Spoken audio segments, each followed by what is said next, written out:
عمر کا ارادہ توریت پر عمل کرنے کا نہیں تھا، ہرگز نہیں تھا، صرف اپنی معلومات کے بڑھانے کے لیے اور جاننے کے لیے کہ موسیٰ علیہ السلام پر کیا احکام نازل ہوئے تھے، اس خیال سے عمر رضی اللہ تعالیٰ عنہ نے توریت پڑھی۔ آپ صلی اللہ علیہ وسلم کو اس پر اتنا غصہ آ گیا، اتنا غصہ تھا آپ کو حضرت عمر کے توریت پڑھنے پر کہ صحابہ آپ کی غصے کی کیفیت کو دیکھ کر صحابہ میں اعلان ہو گیا کہ سب تلواریں لے چلو، ہتھیار لے چلو، کوئی بڑی بات پیش آئی ہے، کسی نے آپ صلی اللہ علیہ وسلم کو ستایا ہے زیادہ۔ یہ تو نہیں معلوم تھا لوگوں کو کہ غصہ کس بات کا ہے، کیا بات پیش آ گئی ہے، لیکن روایت میں آتا ہے کہ مسجد ہر گئی صحابہ سے، ہر ایک کے ہاتھ میں تلوار، ہر ایک کے ہاتھ میں ہتھیار تھا کہ آج کس نے اللہ نبی کو ستایا ہے، کیا بات پیش آئی ہے، آج اس کو حکم دیں گے، ہم اسے قتل کر دیں گے، مسئلہ کیا پیش آئے۔ زیادہ غصہ عمر پر تھا کہ عمر نے توریت کیوں پڑھی،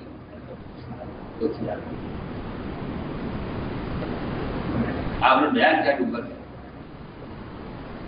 اور آپ کے بیان میں یہ فرمایا کہ اگر تم نے توریت پر عمل کیا تو تم گمراہ ہو جاؤ گے، اور اگر آج موسیٰ علیہ السلام زندہ ہو کر آ جائیں اور وہ اپنی شریعت پر عمل کریں میرے طریقوں کو چھوڑ کر، تو موسیٰ علیہ السلام باوجود یہ کہ بے شک نبی تھے لیکن وہ نجات نہیں پائیں گے۔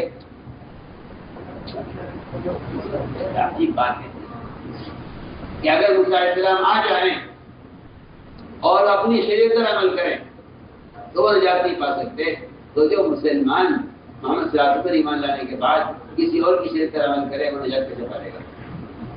اب غور کریں، موسیٰ علیہ السلام اگر زندہ ہو جاتے اس وقت اور اپنی شریعت پر عمل کرتے، جبکہ وہ مستقل شریعت ہے، میں بہت بنیادی بات کر رہا ہوں،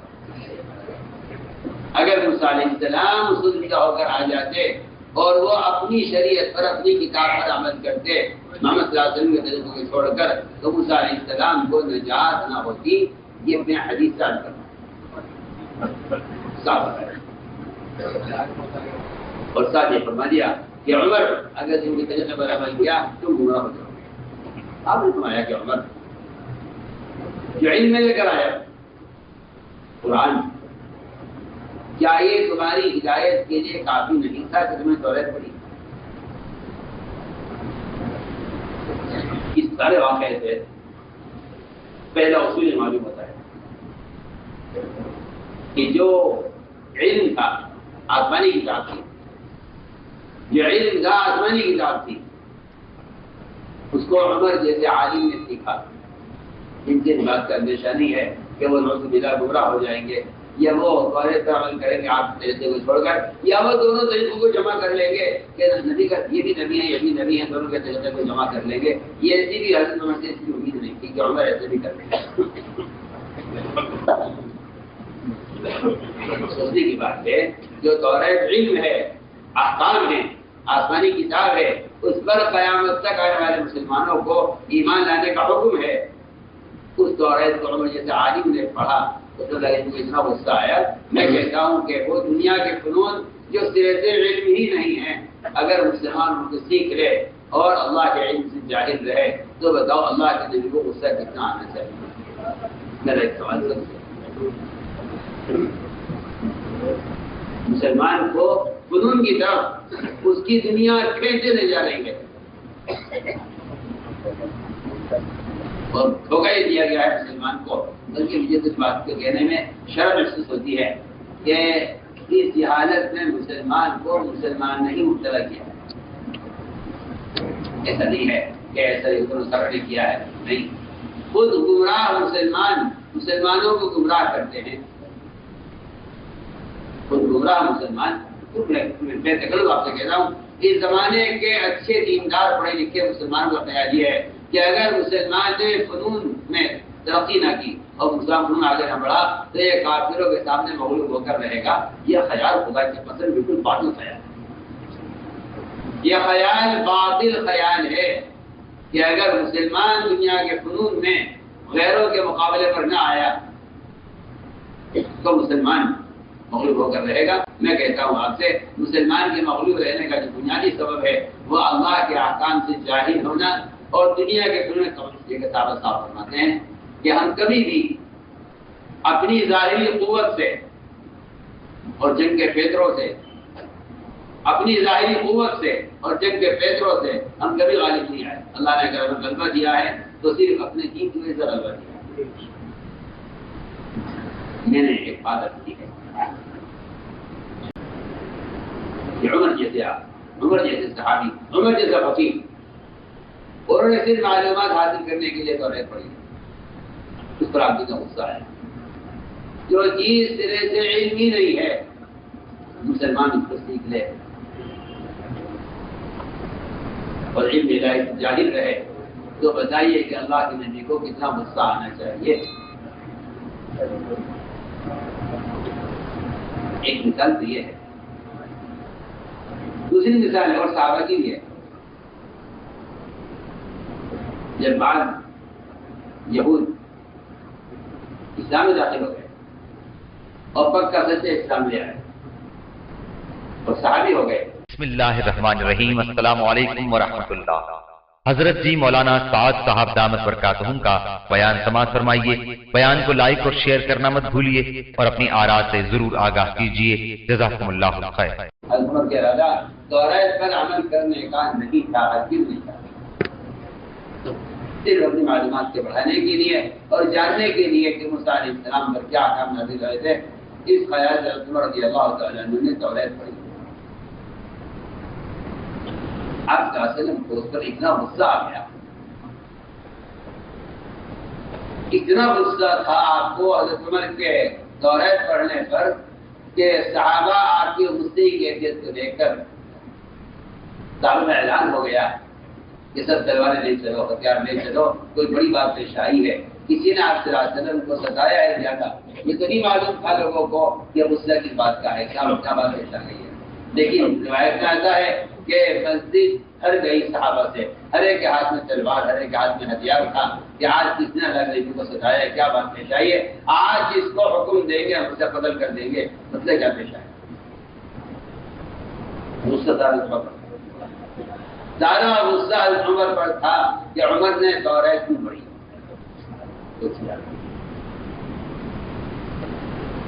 آپ نے بیان کیا ڈوبر ہے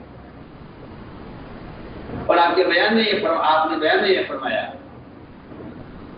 کہ اگر تم نے توریت پر عمل کیا تو تم گمراہ ہو جاؤ گے، اور اگر آج موسیٰ علیہ السلام زندہ ہو کر آ جائیں اور وہ اپنی شریعت پر عمل کریں میرے طریقوں کو چھوڑ کر، تو موسیٰ علیہ السلام باوجود یہ کہ بے شک نبی تھے لیکن وہ نجات نہیں پائیں گے۔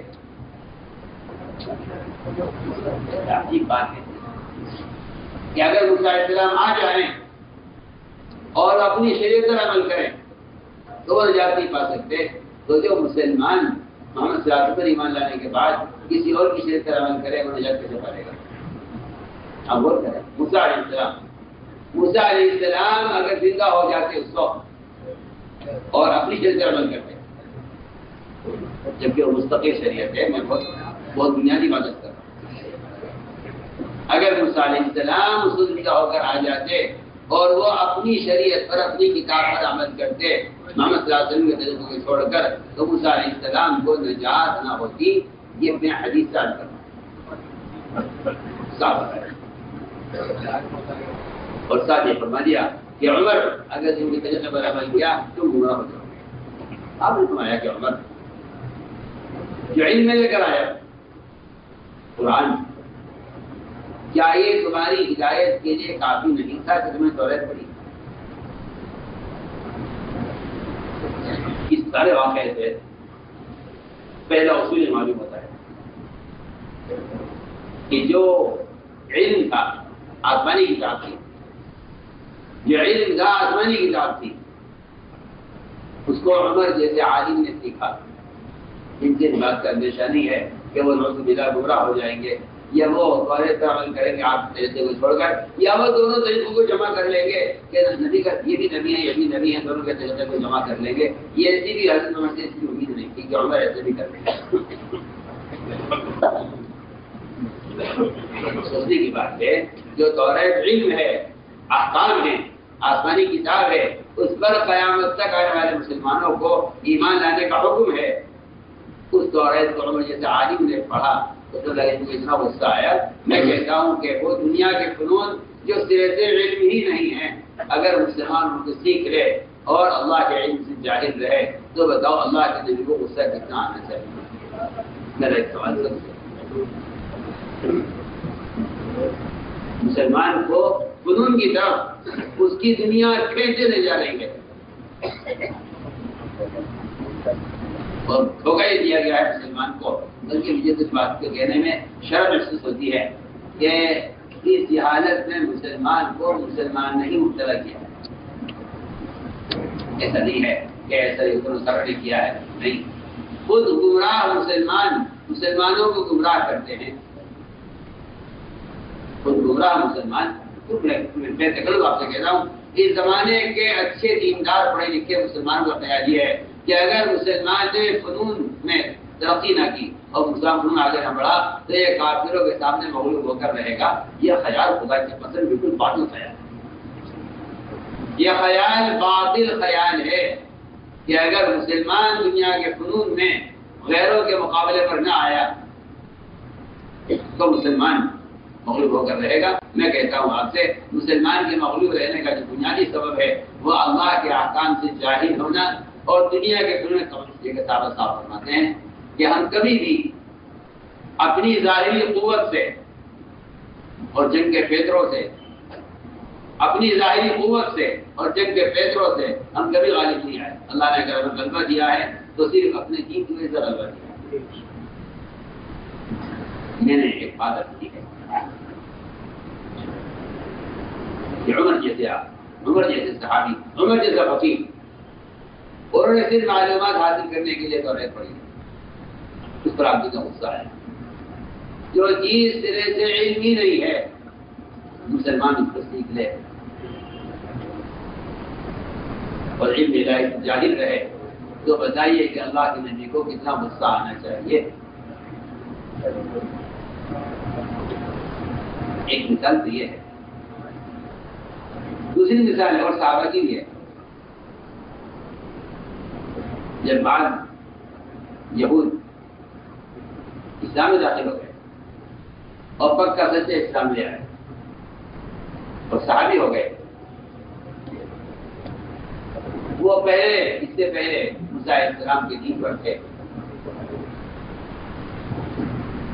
اور توریت پڑھا کرتے تھے۔ جب اسلام لے آئے اور قرآن پر ایمان لے آئے اور آپ صلی اللہ علیہ وسلم کے طریقے کو اختیار کر لیا تو انہیں ایک دن خیال آیا کہ اگر کبھی کبھی توریت پڑھ لیا کرے۔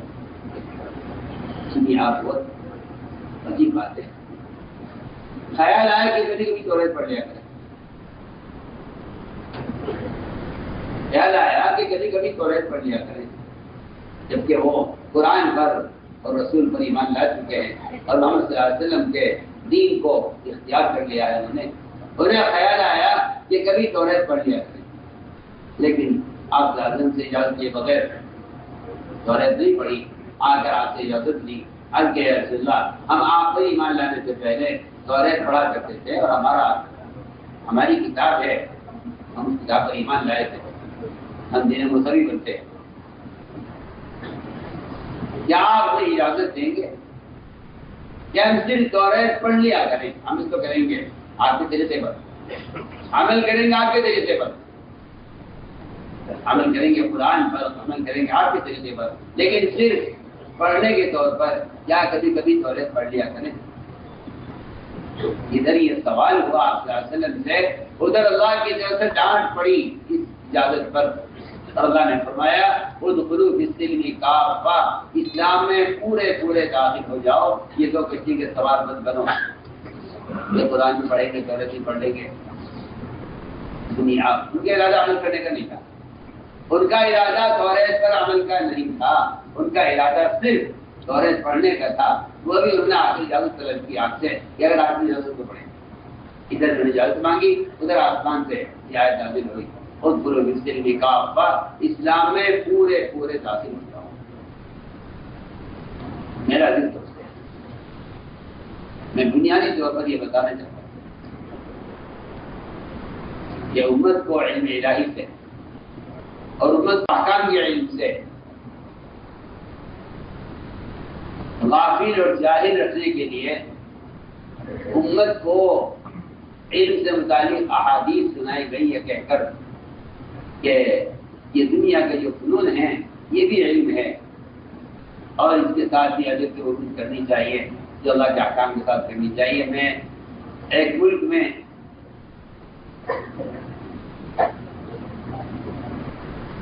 ایک بڑی کوئی یونیورسٹی تھی اس میں دنیا کا کہ فنون اور جہل سکھایا جاتا تھا. وہاں سے گزر رہا تھا. وہ اتنی بڑی یونیورسٹی تھی کہ وہ میلوں میں پھیلی ہوئی. اس کی باؤنڈری پر جگہ جگہ اس کی دیوار پر احادیث لکھی ہوئی تھی علم سے متعلق. میں نے پوچھا کہ مدرسہ ہے؟ یہ مدرسہ نہیں یہ یونیورسٹی ہے اور اس پر وہ ساری حدیثیں لکھی ہوئی تھی چن کر سنن کی روایتیں علم سے متعلق. سمجھ گیا دیکھو یہ ہے وہ جہل جس نے امت کو اس بات سے اندھا کر دیا کہ احکام کا علم اصل علم ہے. اس سے امت اندھی ہو گئی اور یہ ان حدیث کو پڑھ پڑھ کر یوں سمجھتے ہیں کہ دنیا کے فنون کا حاصل کرنا یہ علم کا حاصل کرنا ہے. جبکہ قانون کا کہنا یہ تھا موسیٰ علیہ السلام سے انما اوتیت علی علم عندی. ابراہیم علیہ السلام نے کہا تھا آدر سے ادھر اجازت کا علم تھا آدر کے پاس ادھر جو ہے فنون کا علم تھا قانون کے پاس. موسیٰ علیہ السلام نے یہ کہا کہ علم میرے پاس ہے قانون کا نہیں علم میرے پاس ہے آپ کے پاس علم میرے پاس. موسیٰ ابراہیم علیہ السلام نے بھی یہ کہا یا ابتی قد جاءنی علم لم یأتک کہ آپ کے پاس تو علم آیا ہی نہیں ہے جو اصل علم میں راستے سے لے کر آیا. تو میں یہ عرض کرنا تھا کہ دنیا کے فنون کو علم کہنا یا دنیا کے فنون پر فخر کرنا یہ مزاج ہمیشہ کافر کا رہا ہے. مسلمان کا مزاج یہ نہیں رہا.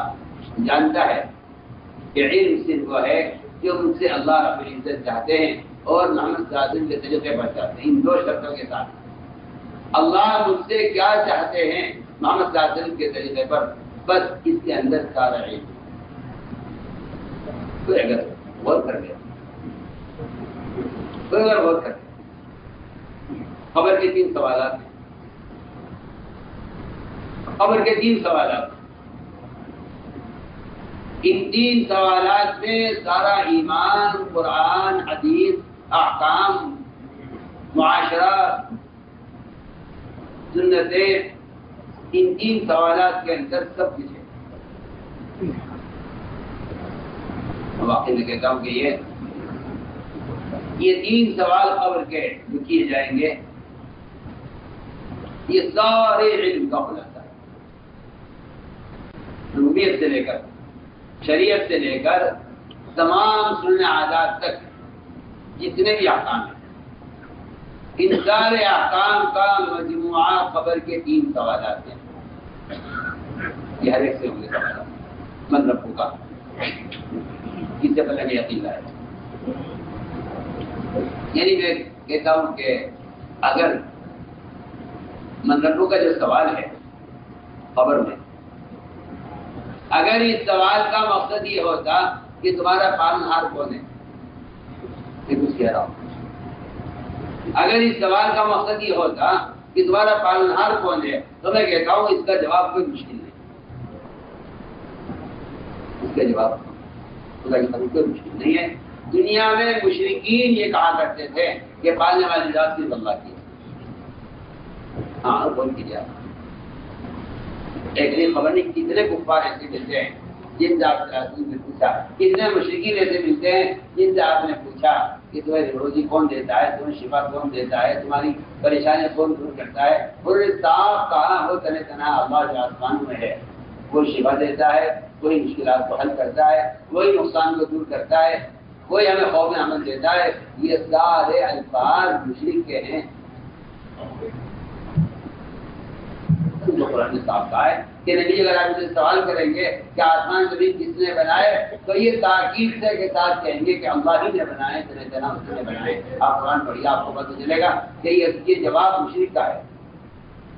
یہ جواب بڑا انسان کا من خلقہ سیقول من اللہ، قرآن سے بھرا ہوا ہے۔ میں بہت اہم بات آپ کو کروں، من ربو کا پہلا سوال قبر کا۔ اگر اس سوال کا مطلب یہ ہوتا کہ یہ بتاؤ پانے والی ذات کس کی ہے، اس کے جواب بتا رہا تھا۔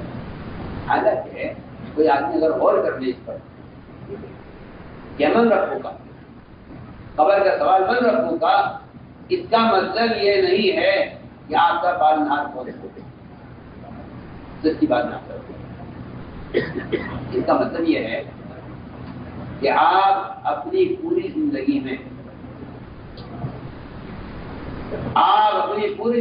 میں دنیا میں کس کی اطاعت کر کے آئے ہو۔ آپ کو تم دنیا میں اطاعت کس کی کر کے آئے؟ اس لیے کہ احادیث سے یہ بات بالکل واضح ہو جاتی ہے۔ احادیث میں یہ بات بالکل واضح ہے کہ رب اس کو کہتے ہیں، رب اس کو کہتے ہیں آدمی جس کے تابع ہو کر چلتا ہے، جس کے انسان تابع ہو کر چلتا ہے وہ اس کا رب ہوتا ہے۔ یہ رب المال، مال کا مالک، جس کا مال ہے یہ اپنے مال کا رب ہے، جس کا یہ غلام ہے یہ اپنے غلام کا رب ہے۔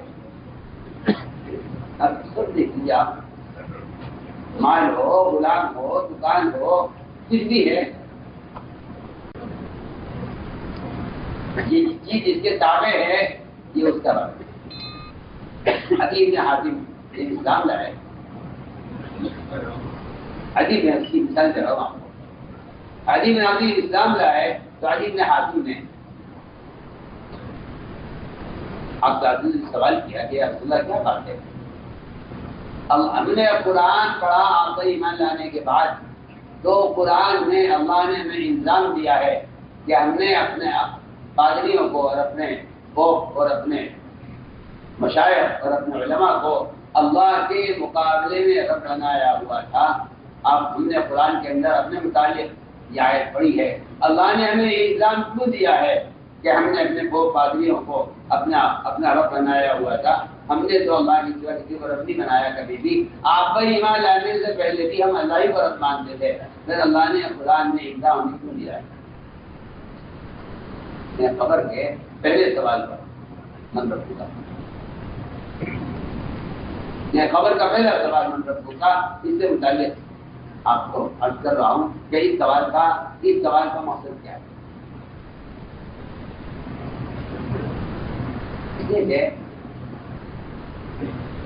رب کو صرف پالنے والا کہہ کر فارغ ہو جانا، یہ اتنی محدود سوچ ہے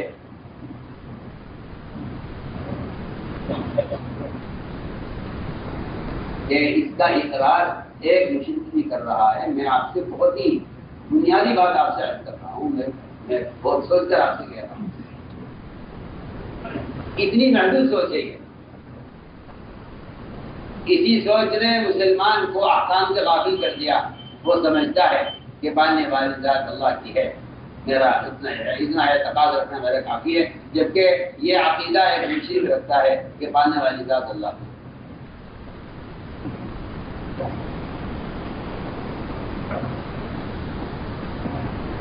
میں کچھ کہنا چاہتا ہوں۔ عدی بن حاتم نے کہا رسول اللہ کیا بات ہے، کیوں ہے قرآن میں ہم پر یہ الزام کہ انہوں نے اللہ کے غیر سے رب بنایا، اپنے کو پادریوں کو، اپنے علماء اور مشائخ کو. یہ آیت پڑھی انہوں نے عدی بن حاتم نے قرآن میں، اتخذوا احبارهم ورهبانهم اربابا من دون اللہ. تو آپ نے فرمایا کہ عدی تم یہ بتاؤ، یہ تمہارے علماء اور مشائخ، تمہارے وہ اور پادری، وہ حلال چیز کو حرام کرتے تھے، حرام کو حلال کرتے تھے، تم ان کی بات مانتے تھے نہیں مانتے کہ یا اسلام ان کے تابع تھے، ہم جانتے تھے کہ یہ غلط کہہ رہے ہیں مگر ہم ان کی اطاعت کیا کرتے تھے. آپ نے فرمایا عدی تب تو تم نے ان کو اپنا رب بنایا ہوا تھا، تمہیں یاد کرنا چاہتا ہوں دنیا کے لوگ. یہ خبر میں جو سوال ہے من رب کا، اس سوال کا منشا یہ نہیں ہے کہ پالنہار کون ہے. اس سوال کا منشا یہ ہے کہ آپ دنیا میں کس کی مان کر آئے ہیں، آپ دنیا میں اطاعت کس کی کی، آپ نے دنیا میں کس کی اطاعت کی. من رب کا اگلا سوال ہے وما دینک، وما دینک. دنیا میں جتنے بھی ادیان تھے ان سارے ادیان میں سے تم نے پوری زندگی کس دین پر گزاری. وما دینک، تمہاری عبادت میں، تمہاری نمازوں میں، تمہارے سارے جتنے بھی فرائض تھے اس میں تمہارا طریقہ کیا رہا ہے. اب دیکھیے صحابہ نے عاشورہ کا روزہ رکھنا چاہا، میں اس کی مثال دے رہا ہوں. آپ اور کہہ رہے ہیں وما دینک، وما دینک، تمہارے فرائض کے ادا کرنے اور تمہارے عبادت کے کرنے کا طریقہ کیا رہا ہے. صحابہ نے عاشورہ کے روزے کا آپ نے سوال کیا، یدی یہ روزہ رکھتے ہیں، کسی سے روزہ رکھتے ہیں، یدی یہ روزہ رکھتے ہیں شکرانے کا، فرمایا کہ ہم اللہ کا شکر کرنے کے زیادہ حقدار ہیں، لہٰذا ہمیں روزہ رکھنے میں یہود کی مخالفت کرنی ہے اور ہم 2 روزے رکھیں گے تاکہ ہمارا روزہ ان کے روزے کے مشابہ نہ ہو. ایسا نہیں ہے کہ ان کے روزے میں کچھ قیدیں کم تھی یا ان کے روزے میں کچھ کچھ کھانے پینے کی گنجائش تھی. ان کا روزہ ہمارے روزے کے اعتبار سے باعتبار روزے کے بالکل مشابہ تھا. یعنی اس کو کوئی دو رائے نہیں ہے، کوئی شک نہیں ہے کہ یہود کا روزہ ہمارے روزے کے بالکل مطابق تھا. لیکن آپ نے فرمایا کہ ہمیں روزے میں ان کی مخالفت کرنی ہے، ہم 2 روزے رکھیں گے تاکہ ہمارا روزہ ان کے روزے کے مشابہ نہ ہو. فرق ہو جائے کہ وہ 1 روزہ رکھتے ہیں ہم 2 رکھتے ہیں، پھر اس فرق کے لیے آپ نے فرمایا کہ 2 روزے رکھو تاکہ ہمارا روزے کے مشابہ نہ ہو. وما دینک. تیسرا سوال قبر کا، تیسرا سوال بڑا سخت سوال ہے. تیسرا سوال بڑا سخت سوال ہے. وہ سوال یہ ہے کہ آپ اپنی تمام بدنی حاجتوں میں اور اپنی تمام ضروریات میں آیا محمد صلی اللہ علیہ وسلم کے طریقے پر اپنی ضرورتیں پوری کر کے آئے ہو، یا تم نے دنیا میں رہ کر اپنی بدنی حاجتوں کو اور اپنے بدنی تقاضوں کو محمد صلی اللہ علیہ وسلم کے طریقے سے ہٹ کر کسی اور طریقے پر پورا کیا ہے. اس کا جواب آسان دکھایا جائے گا. اور یہ بات طے شدہ بات ہے کہ جو آدمی دنیا میں اپنے لباس، اپنی شکل کے اعتبار سے اتباع سنت پر نہیں ہے، وہ خبر میں اس سوال کا جواب نہیں دے سکے گا اور کہے گا نہیں جانتے کون سا. جہاں تک آتا ہے روایتوں میں کہ یہ پوچھا جائے گا اس سے محمد صادق کے بارے میں، تو وہ یہ کہے گا جو آدمی متبع سنت نہیں ہے دنیا میں، وہ یہ کہے گا ہم نے سنا تھا یہ کوئی محمد نامی کوئی صاحب ہیں جو بھیجے گئے تھے آخر زمانے میں امت کی طرف، وہ یہ کہے گا ہاں مجھے کچھ ایسا یاد پڑتا ہے کہ کوئی صاحب بھیجے گئے تھے، آپ وسلم کو وہ قبر میں پہچان نہیں سکے گا، اس لیے کہ آپ کو پہچاننے کے لیے دنیا میں مسلمان کا اتباع سنت پر ہونا لازم ہے۔ بہت سی بات ہے، جو آدمی جس قوم میں سے نہیں ہے وہ اس قوم کے آدمی کیسے پہچان لے گا؟ ایک موٹی سی بات کر رہا ہوں، جو آدمی جس قوم میں سے نہیں ہے، جو آدمی اس قوم میں سے نہیں ہے، جو آدمی اس خاندان میں سے نہیں ہے، وہ اس خاندان کے بڑے کو پہچان لے گا؟ بات ہے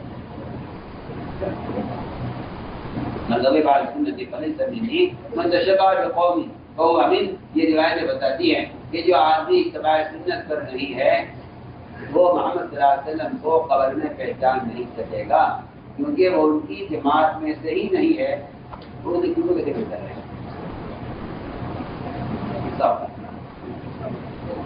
تو میں نے ساری بات کی ہے کہ ان تین سوالات سے سارا علم محفوظ ہے، ربوبیت کا، عقیدے کا، توحید کا، شریعت کا اور سنت کا، سارے احکام کا مجموعہ یا قبر کے تین سوالات۔ لیکن یہ بات یاد رکھنا کہ قبر میں زبان معلومات پر نہیں چلے گی۔ جو لوگ اسلام پر پی ایچ ڈی کر لیتے ہیں، میری بات آپ کو کچھ نہ لگے، جو لوگ اسلام پر پی ایچ ڈی کر لیتے ہیں ان کی معلومات اور غیر مسلم کی دینی معلومات میں کوئی فرق نہیں۔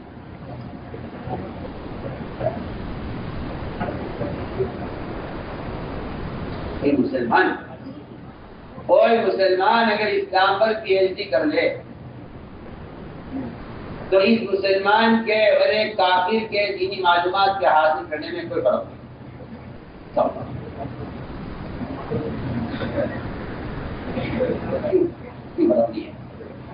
فرق اس لیے نہیں ہے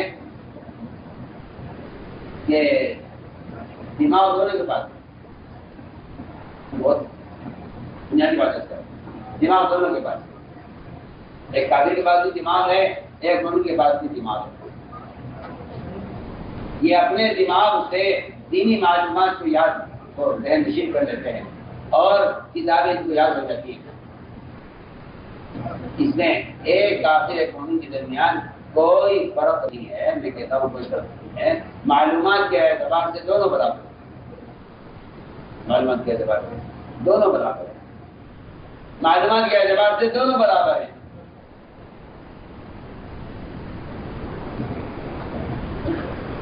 معلومات کے اعتبار سے دونوں برابر ہیں۔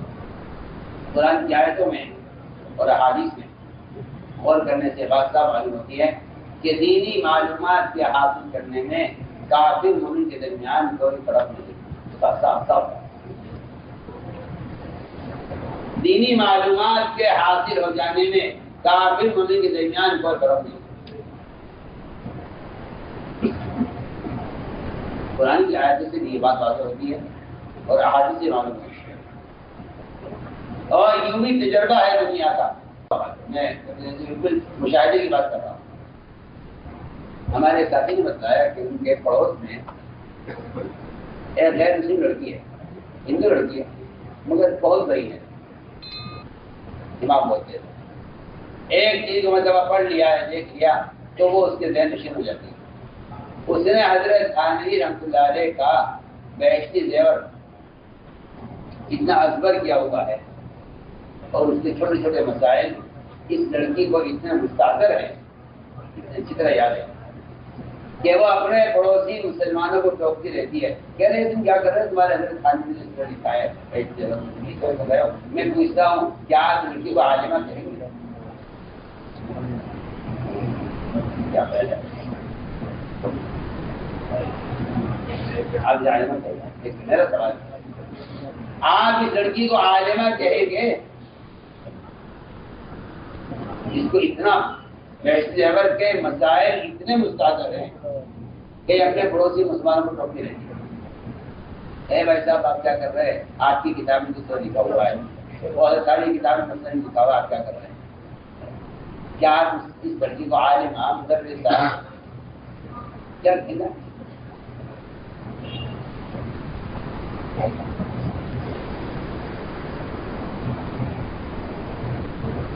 معلومات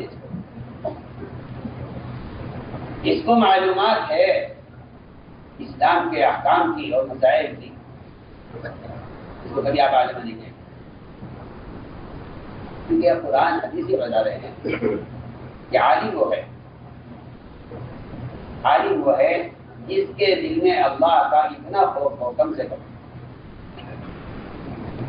عالم وہ ہے جس کے دل میں اللہ کا کم سے کم اتنا خوف ہو کہ وہ خوف اس کو حرام سے روک دے۔ تو قرآن میں حدیث میں بے شمار روایتیں ہیں، احادیث میں اور قرآن کی بے شمار آیتیں ہیں جس میں یہ کہا گیا ہے کہ عالم صرف اللہ سے ڈرنے والے کو کہتے ہیں۔ یعنی اس کو جیسے آپ کو شکار ہوا ہوگا وہ آپ جانیں، ورنہ بات تو میری بالکل اپنی جگہ پکی ہے اور مدلل ہے کہ اگر ایک کافر اسلام پر پی ایچ ڈی کر لے اور ایک مسلمان بھی اسلام پر پی ایچ ڈی کر لے، ان دونوں کے دماغ میں، ان دونوں کی معلومات میں کوئی فرق نہیں، سب بات قرآن سے برابر ہے۔ اس لیے کہ مومن کا اس کا مطالبہ ہی نہیں ہے کہ آپ علم حاصل کر کے فارغ ہو جائیں، مومن سے اس کا مطالبہ ہے کہ آپ کا عمل علم کے مطابق ہے یا نہیں۔ اگر آپ کا عمل ظاہر ہو رہا ہے اس علم سے تو آپ عالم کہلائیں گے، اور اگر آپ کے عمل سے علم ظاہر نہیں ہو رہا ہے تو آپ جاہل کہلائیں گے۔ بالکل صاف بات قرآن سے قرآن صاف ہے۔ اگر آپ کے عمل سے آپ کا علم ظاہر ہو رہا ہے تو آپ عالم ہیں، اور اگر آپ کے عمل سے جہل ظاہر ہو رہا ہے تو آپ جاہل ہیں۔ دیکھیں قرآن نے اور حدیث نے جاننے والوں کو کہیں عالم نہیں کہا، مجھے کہیں نہیں ملا کہ جاننے والوں کو عالم کہا گیا۔ جاننے والے عالم نہیں ہیں، اگر جاننے والا عالم ہوتا تو آپ ایک غیر مسلم کو بھی آپ کا عالم کہنا پڑے گا، اس لیے کہ اس کے بعد بھی قرآن کا حدیث کی معلومات ہو سکتی ہے۔ بہت میں آسان مدد کر رہا ہوں، آپ اگر معلومات کو علم کہتے ہیں تو آپ کو ایک کافر کو بھی عالم کہنا پڑے گا، سیدھی بات ہے۔ اور آپ اس بات کو مان نہیں سکتے کیا کسی کافر کو عالم کہے کہ نہیں، کیا بات ہے؟ یہ علم جو ہے، علم قرآن میں دو چیزوں کے ساتھ مشروط ہے۔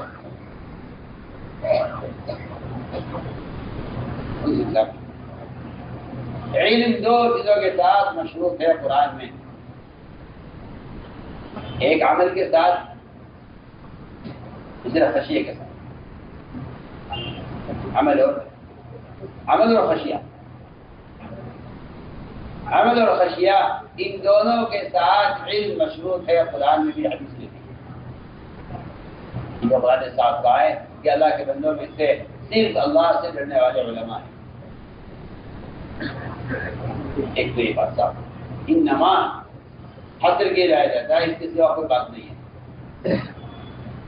اس کے سوا کوئی بات نہیں کہ اللہ کے بندوں میں سے صرف علماء وہ ہیں جو اللہ سے ڈرتے ہیں۔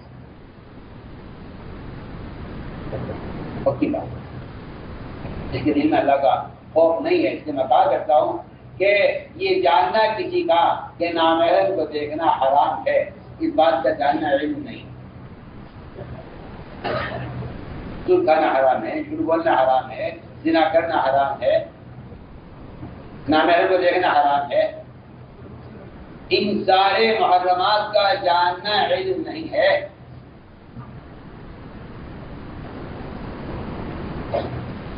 سنیے آپ، ان سارے محرمات کا جاننا علم نہیں، علم محرمات کا جاننا علم نہیں ہے۔ علم کیا ہے؟ علم ان سے بچنے کو کہتے ہیں۔ علم ان سے بچنے کا نام ہے، اس کے جاننے کا نام علم نہیں ہے۔ اگر آپ کی نظر پڑتی ہے نامحرم پر اور آپ نظر فوراً پھیر لیں نامحرم سے تو آپ عالم کہلائیں گے، ورنہ آپ جاہل کہلائیں گے۔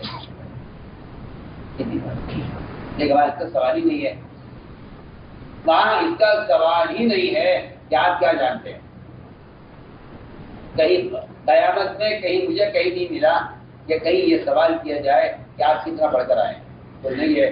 ساری معلومات کے امتحانات مدرسے میں ہوتے ہیں، ساری معلومات کے امتحانات مدرسے میں ہوتے ہیں. کتاب بند کر کے بتاؤ آپ نے کیا پڑھا ہے، یہ تو امتحان ہے، یہ تو امتحان نہیں ہے. سارے مدرسوں میں دماغ کا امتحان لیا جاتا ہے. میں آپ سے بے شرط کہہ رہا ہوں، آپ نے پورے سال میں جتنی کتابیں پڑھی ہیں جن کتابوں کو بند کر کے بتاؤ تم نے کیا پڑھا ہے. جو کبھی ہوتا ہے پھر ہو جاتا ہے، جو صحیح ہوتا ہے وہ پاس ہو جاتا ہے. سارے مدرسوں میں طلبا کے دماغ کا امتحان لیا جاتا ہے.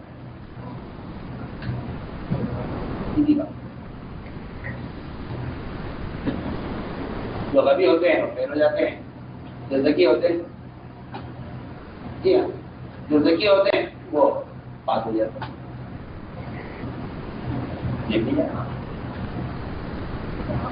میں آپ سے کچھ کہنا چاہتا ہوں. اللہ عالم سے کہتے ہیں کہ جو ہر قدم پر اس بات کا خیال رکھے کہ اس کا رب اس سے کیا چاہتا ہے، اس سے کیا نہیں چاہتا ہے، اور وہ اس کے مطابق عمل کر لے تو اس کو عالم کہا جائے.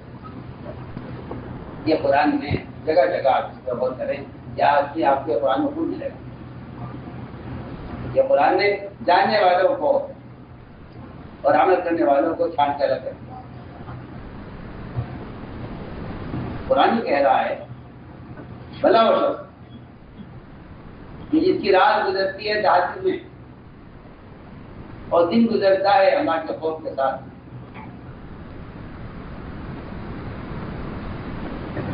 اور وہ مستقل اللہ تعالی کی رحمت کا امیدوار رہتا ہے. جس کی رات گزرتی ہے رکوع و سجدے میں، دن گزرتا ہے آخرت کے خوف سے اور اللہ کے رحمت کی امید پر. تو قرآن یہ کہہ رہا ہے اس آیت میں بھلا جاننے والے نہ جاننے والے برابر ہو سکتے ہیں.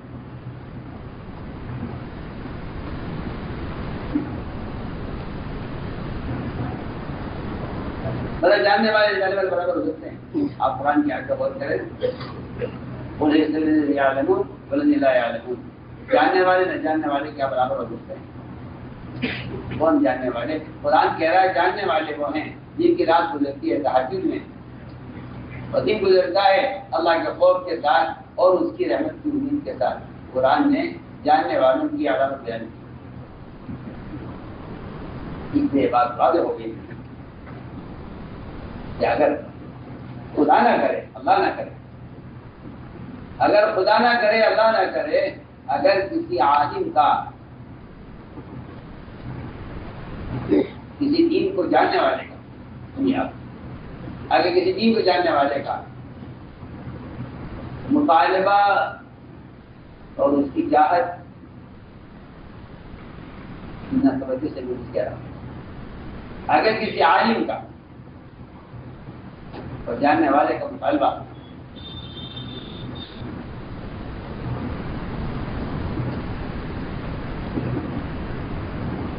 کسی کافر کی طریقے کا اور غیروں کے مشابہ کسی عمل کا مطالبہ ہو کسی مسلمان کا، وہ توجہ سے بات سنتا تو قرآنی اصطلاح میں ایسے آدمی کو جاہل کہا ہے. آپ بہت دھیان سے بات ہم نے بہت ہی اہم اور بنیادی باتیں. ایک عالم ہے علم حاصل کیا ہے، ایک عالم ہے اس نے علم حاصل کیا ہے. اگر اس کا مطالبہ،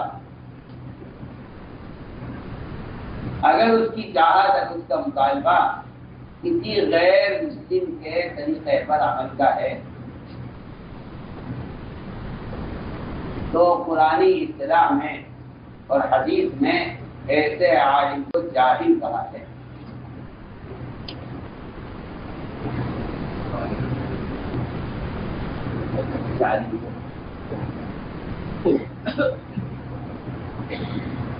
ایسے عالم کو قرآن نے جاہل کہا ہے.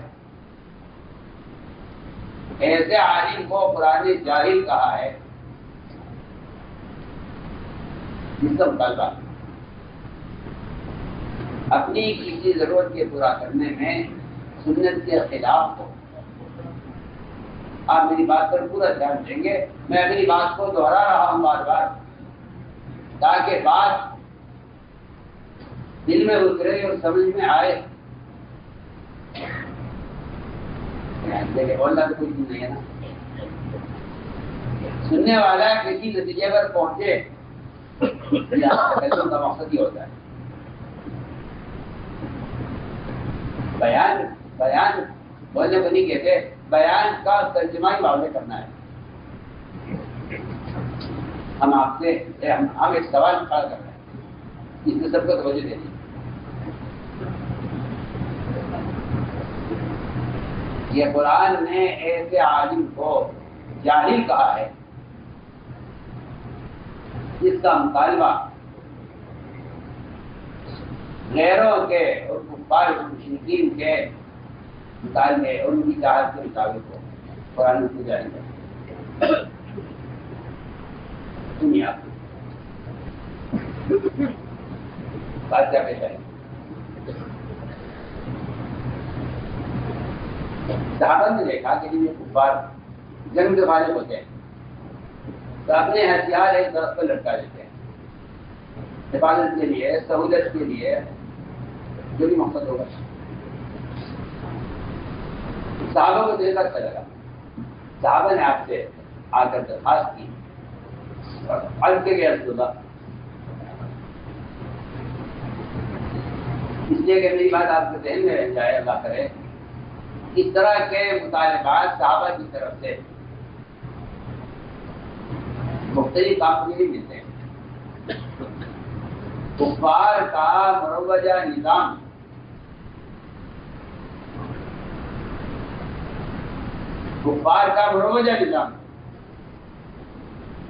دین و دعوت کے لیے استعمال کرنا،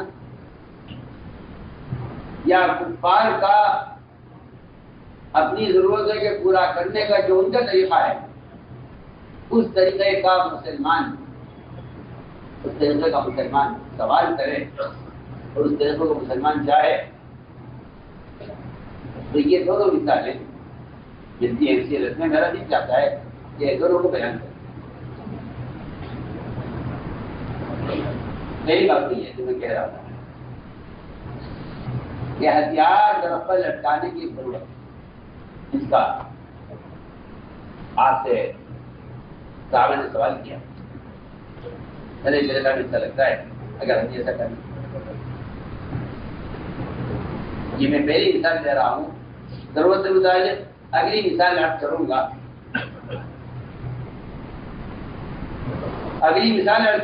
دین سے اور عبادت سے متعلق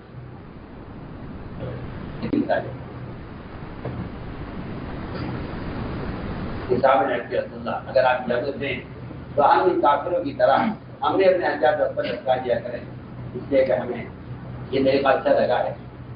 تو آپ صلی اللہ علیہ وسلم نے ان کو اس کام سے روکنے کے لیے اور ان کی مشابہت سے روکنے کے لیے آپ نے جو مثال دی ہے وہ مثال بڑی سخت۔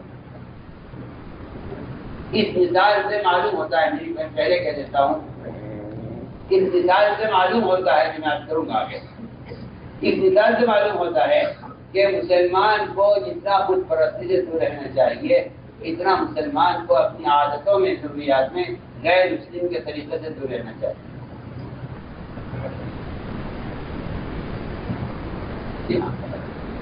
میں سمجھتا ہوں کہ اس زمانے میں مسلمانوں کی جہالت اور حماقت یہ ہے کہ وہ سمجھتے ہیں کہ عقیدے کی حد تک تو ہمیں مسلمان رہنا چاہیے، رہا لباس شکل اس میں کوئی ایسا مسئلہ زیادہ مشکل مسئلہ نہیں ہے۔ جو مسئلہ عقیدے کا اور توحید کا ہے اور جو مسئلہ نماز روزے کا ہے وہ زیادہ ضروری ہے، باقی آدمی شکل میں کپڑے کیسے پہن رہا، شکل کیسی بنا رہا، یہ کوئی ایسا زیادہ اہم مسئلہ نہیں۔ حالانکہ آپ ایمان کے ایک حصے کو ضائع کر چکے ہیں، اگر آپ کو کوئی ہوش میں لائے آپ ایمان کے حصہ ضائع کر چکے ہیں۔ میں جو مثال پیش کرنا چاہتا ہوں اس سے معلوم ہوتا ہے کہ مسلمان کو جتنی نفرت بت پرستی سے ہونی چاہیے اتنی نفرت مسلمان کو غیر مسلم کے لباس سے ہونی چاہیے. اگر دونوں سے بت پرستی سے اور انگریزی لباس سے اگر نفرت برابر نہیں ہے تو اللہ کی قسم ایسے مسلمان کے ایمان میں فرق ہے. ہم اس بات نوٹ کریں. جس مسلمان کے دل میں بت پرستی اور غیر مسلموں کی شکل ان کی لباس سے نفرت برابر نہیں ہے، کیا نہیں ہے؟ برابر نفرت نہیں ہے دونوں.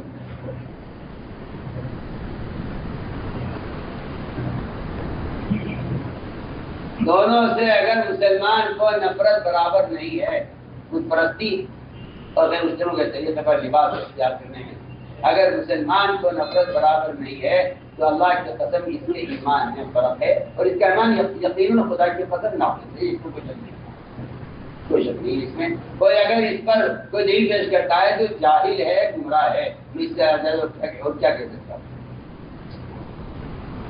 کوئی اگر اس کے خلاف دلیل پیش کرتا ہے تو دلائل سے خوش نہ ہو، اس لیے کہ گمراہ ہونے والے کے پاس بھی دلائل ہے. ایسا نہیں ہے. ابو جہل اتنے دلائل پیش کرتا تھا اپنے کفر کے حق پر ہونے کا کہ اس نے بیت اللہ کا پردہ پکڑ کر یہ کہا تھا. اسے اپنے کفر پر اتنا یقین تھا، اس نے کہا اے اللہ میں اور محمد ہم میں سے جو نہ حق پر اسے پتھر پڑتا ہے اسے ختم کر دے. اتنا اسے یقین تھا اس بات کا کہ میں صحیح کروں. تو کیا یہ کوئی کمال کی بات نہیں ہے کہ آپ اس سے خلاف دلیل پیش کر دیں. جو آدمی سنت کے خلاف دلیل لا رہا ہے اللہ کی قسم اس کو شیطان دلائل الہام کر رہا ہے. تو شیطان پکی بات ہے. شیطان کے پاس گمراہ کرنے کی اتنے دلائل ہیں. شیطان کے پاس گمراہ کرنے کے اتنے دلائل ہیں کہ جو آدمی اللہ کی توحید کو بغیر دلیل کے نہ مانے وہ دلائل سے اللہ کی توحید کے انکار کرتے ہیں. میں کچھ کہہ رہا ہوں سمجھے گا؟ توحید کے لیے دلائل چاہیے. ہم تو بغیر دلائل کا اللہ کو ایک مانتے ہیں. ہم تو بغیر دلائل کے اللہ کو ایک مانتے ہیں. دل کی بات بتاؤں آپ کو. دلیل رہبر کو کہتے ہیں اور رہبر کی ضرورت اندھے کو ہوتی ہے. دلیل ملے گا کسی بات میں کچھ کہنا چاہتا ہوں کہ اگر مسلمان کو بت پرستی سے جتنی نفرت ہونی چاہیے اگر اس کے برابر نفرت مسلمان کو غیر مسلم کے لباس سے نہیں ہے تو ایسے مسلمان کے ایمان میں فرق ہے. ہر آدمی کا حجت ہے. اگر اس کا حلیہ نبی کے حلیہ کے مطابق ہے تو اس کے ایمان کی دلیل ہے، اور اگر اس کا حلیہ نبی کے حلیہ کے خلاف ہے تو اس کے ایمان میں فرق ہے.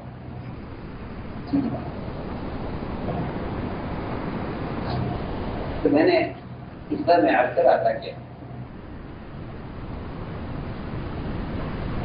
صحابہ نے سوال کیا کہ رسول اللہ کیا ہم اس طرح در پر ہتھیار رکھا لیا کریں گے، اس طرح یہ کرتے ہیں؟ آپ کے جواب سننے کا آپ نے فرمایا صحابہ سے کہ تمہارا مجھ سے یہ مطالبہ کرنا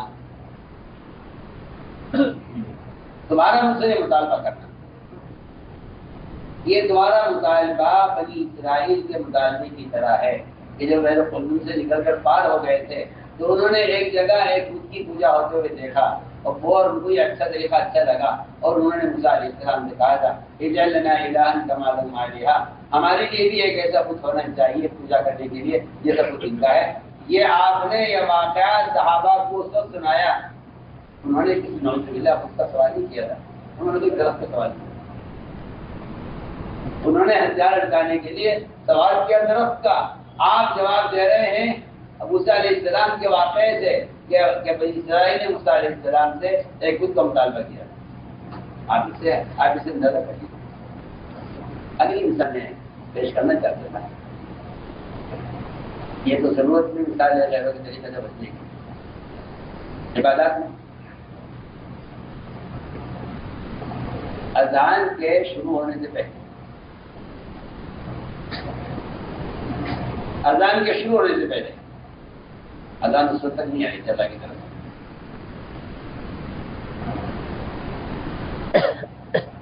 دقت پیش آ رہی تھی کہ لوگوں کو گشت کر کے نماز کے لیے جمع کیا جاتا. پانچوں وقت لوگوں کو بتایا جاتا کہ نماز کا وقت ہو گیا. گھڑیاں نہیں اور واقع نہیں اس کو دیکھ لیں. بلال رضی اللہ تعالیٰ نے کے گھر پہ جاتے تھے اور ان کو نماز نماز نماز نماز نماز دے کر سب کو جمع کرتے تھے. وہ نماز کے لیے گشت ہوتا تھا. اب تو کیونکہ گشت کی کوئی اہمیت اور کی جماعت کے پروگرام سمجھتے ہیں لوگ گشت کو. یہاں تک رائے قائم کرتے تھے بعض لوگ کہ یہ کوئی سب کے لیے ضروری نہیں ہے، یہ ان کا اپنا طریقہ کار ہے اور یہ ہر ایک کو لاگو کرنا چاہتے ہیں کہ یہاں اچھے اچھے بڑے بڑے ایک رکھنے والوں کی زبان سے یہ بات نکل آتی ہے کہ ہر ایک کسی میں کوئی ضروری نہیں ہے. جبکہ گشت فرائض کو باقی رکھنے کے لیے اور گشت امت کو فرائض پر جمع کرنے کے لیے، اور لوگ کوئی جرأت سے اور بڑی جو ہے دلیری سے بات کہہ جاتے ہیں کہ یہ کوئی ضروری نہیں ہے. میں حیران ہوں کہ وہ زمانہ جس زمانے میں منافقین جماعت کی نماز نہیں چھوڑتے تھے، اس زمانے میں گشت ہوتا تھا نماز کے لیے. اور جس زمانے میں مسلمان کی اکثریت نماز چھوڑ چکی ہے، انکار کر چکی ہے نماز کا، آپ کو نماز کے لیے گشت کرنے میں اشکال ہوتا ہے. یہ کیا ضرورت ہے گشت کرنے کی؟ جبکہ آپ غور کر لیجئے گشت اس وقت وغیرہ جب مسلمانوں کی کا پورا مجموعہ نماز پر جمع تھا اور منافقین کی مجال نہیں تھی کہ جماعت کی نماز چھوڑ.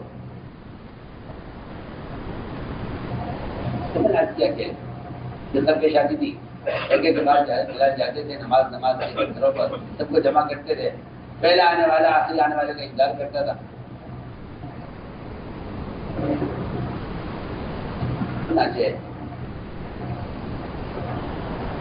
صحابہ نے اس وقت کا مروجہ نظام پیش کیا جو آج کل ماشاءاللہ لوگ ایک باطل حالات کو اس قدر تائید میں لگے ہوئے ہیں اور باطل حالات ان کے آگے سے ہٹتے نہیں ہیں کسی نصیحت کے کرنے میں یا دین کی بات کو لوگوں تک پہنچانے میں.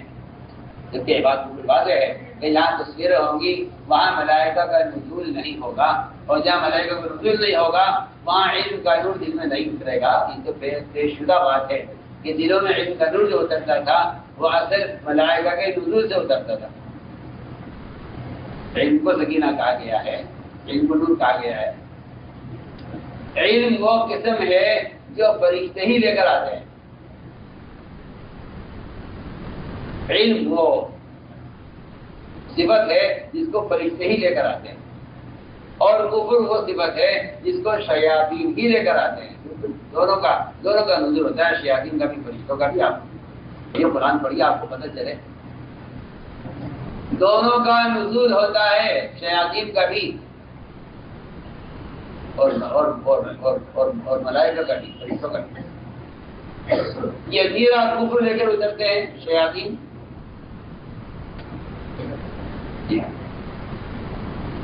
تنزل علی کل افاک نسیم اس صاف ہے قرآن کی آیت کہ ہر کافر اور جھوٹے پر اوپر شیاطین اترتے ہیں کفر کو لے کر. اور ادھر فرشتوں کی ایک قسم ہے وہ علم لانے والی قسم ہے. میں آپ سے بے تکلف کہہ رہا ہوں کیونکہ آپ کو اس پر اصرار ہے کہ آپ حالات کا اور ذرائع کا انکار نہ کریں. یہ اصرار آپ کو اس لیے ہے کہ آپ کو سننے مناسبت ختم ہو چکی ہے. میں آپ سے بے تکلف ہوں. آپ کو حالات باطن سے دین کی اشاعت پر اصرار اس لیے ہے کہ آپ کو سنت سے مناسبت ختم ہو چکی ہے. آپ کو سنت کے طریقے قدیم معلوم ہوتے ہیں جو کافروں کا مزاج ہے. وہ بھی یہ کہتے ہیں اساطیر الاولین. آج مسلمان بھی سنتوں کو اساطیر الاولین کہنے لگا ہے. بے تکلف آپ سے عرض کریں یہ جہاں مسافر ہوتی ہیں وہاں فرشتوں کا نزول نہیں ہوتا، جہاں فرشتوں کی صحبت نہیں ہوتی وہاں علم کا کوئی مطلب ہی نہیں ہے، وہاں آپ کو کچھ دینی مطالعہ دینی معلومات آپ کو حاصل ہو جائیں وہ آپ آج یاد رکھیں گے پھر بھول جائیں گے۔ وہ ایسے لوگوں سے علم بہت جلدی گزر جاتا ہے، میں کہتا ہوں علم نہیں گزرتا، معلومات گزر جاتی ہیں، جو لوگ علم کو اس کی شرائط کے ساتھ حاصل نہیں کرتے۔ اس لیے علم ذکر ہے، علم ذکر ہے، قرآن نے علم کو جگہ جگہ ذکر کہا ہے، بلکہ سارے قرآن کو ذکر کہا ہے، سارے علم جتنا آسمان سے اترا ہے سب کو اللہ نے ذکر کہا ہے قرآن میں۔ نزلنا ذکر یہ بتا دیا کہ آسمان سے آنے والے سارے احکام ذکر ہیں۔ تو ذکر کا غفلت کے آلات سے کیا تعلق ہے؟ ذکر کا آلات غفلت سے کیا تعلق ہے؟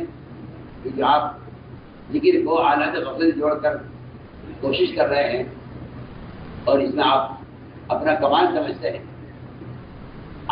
آلات ذکر کا آلات غفلت سے کیا تعلق ہے؟ ذکر تو تبدل چاہتا ہے، ذکر تو جائز تبدل چاہتا ہے، ہر آلات حرام سے تبدل کا کیا حکم ہوگا؟ میں علماء سے کہہ رہا ہوں، آلات باطل سے، آلات باطل سے اور آلات العلم سے، اور وہ آلات جو حرام کی طرف پہنچا دینے والے ہیں ان آلات سے تبدل کا اور کٹ جانے کا کیا حکم ہوگا؟ جبکہ ذکر کرنے والے کو جائز سے بھی کٹ جانا چاہیے۔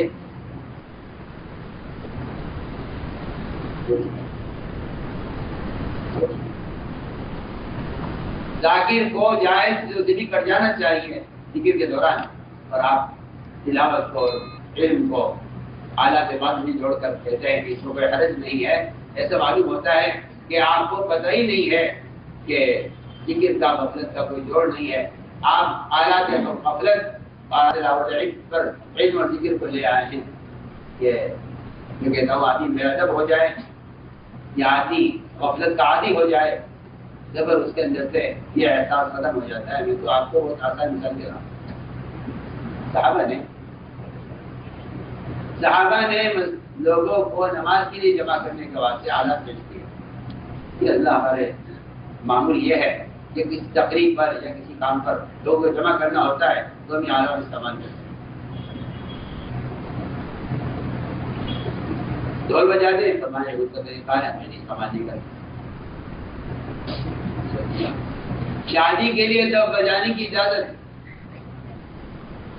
نماز کے لیے ڈھول بجانے کی اجازت، یہ عبادت ہے، یہ عبادت ہے، وہ ضرورت ہے۔ یا چلیے ڈھول نہ صحیح، اگر ہم سارنگی لے لیں اس پر ہم نماز زور سے کہہ دیا کریں گے دور تک آواز پہنچ جائے گی، اور میں کہ نہیں سارنگی استعمال نہیں کریں گے ہم نماز کے لیے، طریقہ نصارہ کا ہے، حالانکہ اس کو کچھ بھی نہیں ہے سوائے آواز، اس میں سوائے آواز کے کچھ نہیں ہے، لیکن میں کہ نہیں طریقہ نصارہ کا استعمال نہیں کریں۔ صحابہ نے کیا کہ پھر تو آسان بات یہ ہے کہ ہم ہر نماز سے پہلے آگ جلا دیا کریں گے، اس کا دھواں اٹھے گا آسمان کی طرف، تو مدینے کی آبادی دیکھے گی کہ دھواں اٹھ رہا ہے، ایک مرتبہ سب کو جمع کر کے سمجھا دیا جائے گا کہ جس وقت آسمان کی طرف دھواں اٹھتے ہوئے دیکھو نماز کے لیے آ جایا کرو۔ تو آپ ہمارا کہ اس طریقہ آج کے پجاریوں کا مجوسیوں کا طریقہ ہے، یہ طریقہ استعمال نہیں۔ میں نے آپ کو مثالیں پیش کی، ایک ضرورت سے متعلق دیا، ایک ضرورت سے متعلق اور دوسری عبادت سے متعلق، دونوں میں آپ صلی اللہ علیہ وسلم نے اپنے صحابہ کو دور رکھا غیروں کے طریقوں سے، فرمایا کہ نہیں ہم اس کو استعمال نہیں۔ میرے دوستوں میں کہنا چاہتا ہوں کہ اس علم کے حاصل کرنے کے لیے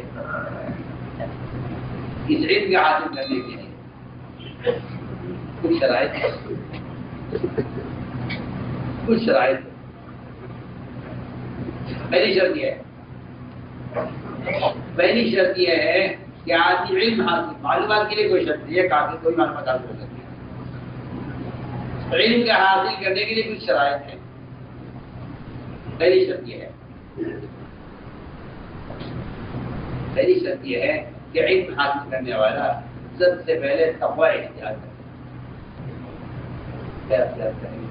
تقوی اختیار کرے، اس لیے کہ تقوی کے بغیر علم حاصل نہیں ہو سکتا۔ یہ علم کا گناہوں کے ساتھ علم کا کوئی جوڑ نہیں، گناہوں کے ساتھ علم کا کوئی جوڑ نہیں ہے۔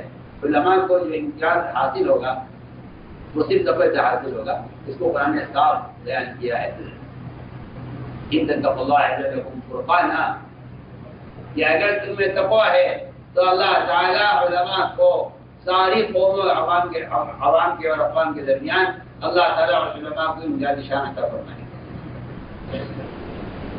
ان تتقوا اللہ یجعل لکم فرقانا، اگر تمہیں تقوی ہے تو اللہ سمجھ لوگوں سے اور اللہ تمہیں جاہل اور غیر علماء کے درمیان تمہاری جو امتیازی شان ہوگی اسی تقوی سے ہوگی، اس لیے کہ علم تقوی کے بغیر حاصل نہیں ہو سکتا۔ صحابی نے سوال کیا تھا آپ صلی اللہ علیہ وسلم سے، میں اللہ میں سب سے بڑا عالم بننا چاہتا ہوں، کیا کروں؟ آپ نے فرمایا اتق اللہ تکن عالم الناس، تقوی اختیار کرو تم سب سے بڑا عالم ہو جاؤ گے۔ آپ نے علم کو تقوی کے ساتھ جوڑا ہے، میں اس لیے بہت مختصر عرض کر رہا ہوں کہ علم تقوی کے بغیر حاصل نہیں کرتا۔ گناہوں کا علم کا کوئی جوڑ نہیں ہے، جو آدمی صغائر میں پڑ جائے گا وہ علم کو بھول جائے گا، اور جو کبائر میں پڑ جائے گا وہ علم سے محروم کر دیا جائے گا۔ تو یہاں تک فرما گئے ہیں کہ جو آپ کو طالب علم اشعار یاد کرے گا وہ علم یاد نہیں رکھ سکے گا۔ یہاں تک جو اشعار یاد رکھے گا وہ علم کو بجا لے گا۔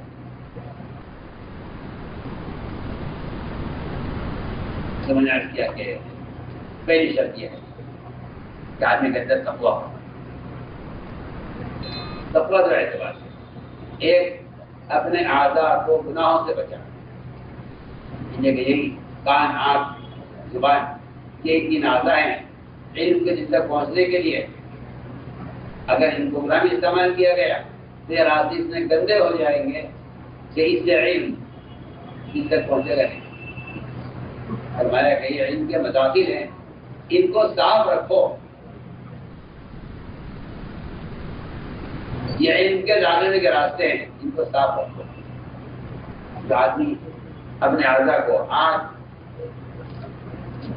کان اور زبان خاص طور پر جو ان کو گناہوں میں استعمال کرتے ہیں، چاہے وہ صغائر گناہ ہو، ان کے نیچے علم پہنچتا نہیں ہے۔ یہ کہ راستہ اتنا گندا ہو جاتا ہے کہ علم جو ایک روحانی چیز ہے وہ پھر اس راستے سے مجھ تک پہنچتی نہیں ہے۔ یہ فرمایا کہ دیکھو اپنے اعضاء کو گناہوں سے بچاؤ۔ دوسری بنیادی بات یہ ہے کہ اپنی غذا کو پاکیزہ بناؤ، یہ علم کے لیے بنیادی شرط ہے۔ سارے لوگ سمجھتے ہیں کہ مال کا میل ہے ہی علم کے لیے، میں کہتا ہوں مال کے میل کا علم کی کیا تعلق ہے؟ مال کے میل کو ملتا مال کے میل کا علم سے کیا تعلق؟ فقراء صحابہ فقراء صحابہ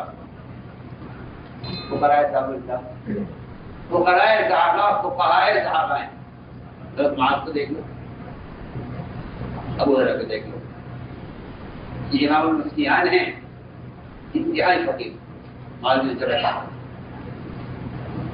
اور ادھر ابو ہریرہ ہیں امام المحدثین، یہ انتہائی فقیر، اتنے فقیر کہ جن کے پاس ایک لقمہ اگر کھانے کو مل جائے تو کہتے مجھے اس کے بعد کچھ نہیں چاہیے، ایک لقمہ صرف جان بچانے کے لیے ایک لقمہ مجھے مل جائے کھانے کو۔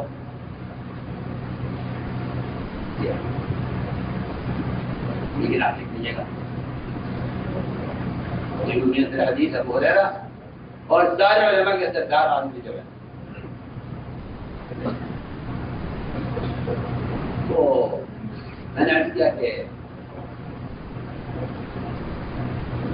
مال کا میل، زکات مال کا میل ہے، یہ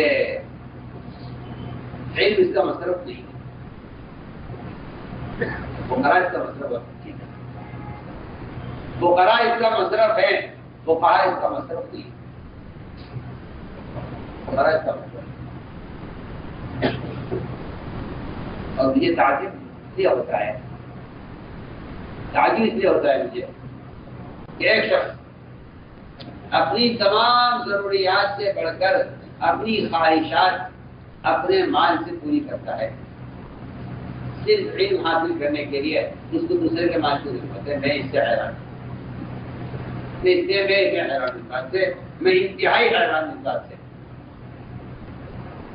کہ آدمی اپنی ضروریات سے لے کر تمام خواہشات، سنیے میں کیا بول رہا ہوں، آپ مجھے بتا دیجیے، کوئی شادی کے لیے، کھانے کے لیے، مکان کے لیے، کپڑے کے لیے، اس سے آگے بڑھ کر اپنی یومیہ خواہشات کے لیے کوئی کسی سے پیسے کا سوال نہیں کرتا۔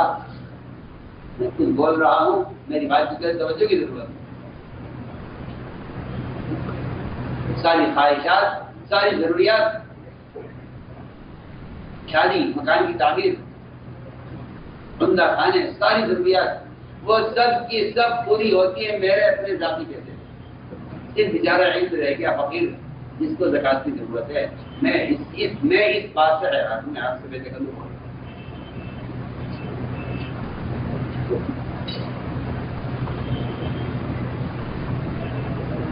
اس کا ہاتھ پھیلتا ہے اپنی تعلیم کے لیے مال کے محل کا۔ اسے پوچھو تیرے جسم میں بدن کپڑے کہاں سے آئے، تیرا عمدہ کھانا کہاں سے ہے، تیرا گھر میں شاندار کہاں سے ہے، تیرے گھر میں ساری خواہش کے نقشے کہاں سے آتے ہیں، تیری شادیاں، تیری ضروریات، تیرے سارے گھر کے تقاضے کہاں سے پورے ہوتے ہیں۔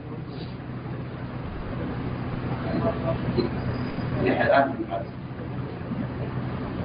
کہ ساری خواہشات مال مزکا سے پوری ہوتی ہیں اور علم کے لیے مال زکات کا مال چاہیے۔ میں حیران ہوں، میں آپ سے پیسے کروں بات کروں۔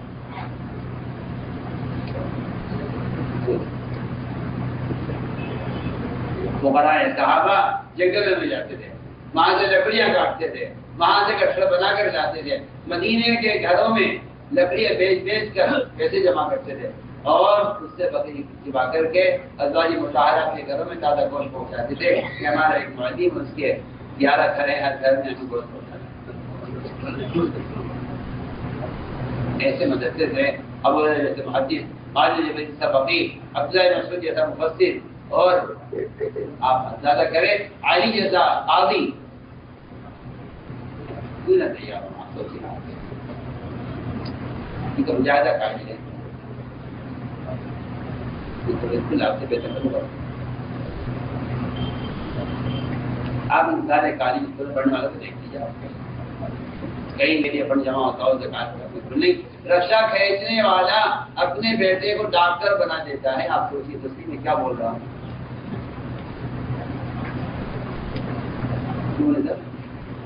رکشا کھینچنے والا اپنے بیٹے کو، یا امریکہ میں ایک ساتھ ملے، یہاں کیسے ڈاکٹری پڑھنے آیا بات والد صاحب کیا کرتے ہیں، والد صاحب کو رکشا چلاتے ہیں۔ ایک رکشا چلانے والے کا بیٹا امریکہ جا کر ڈاکٹر بن سکتا ہے،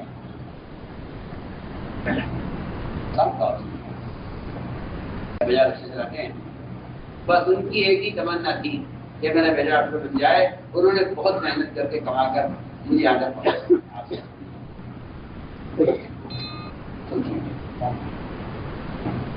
اس جہل کو پڑھنے کے لیے ایک رکشا والا اپنے بیٹے کو ڈاکٹر بنا لیتا ہے، سوچیے آپ،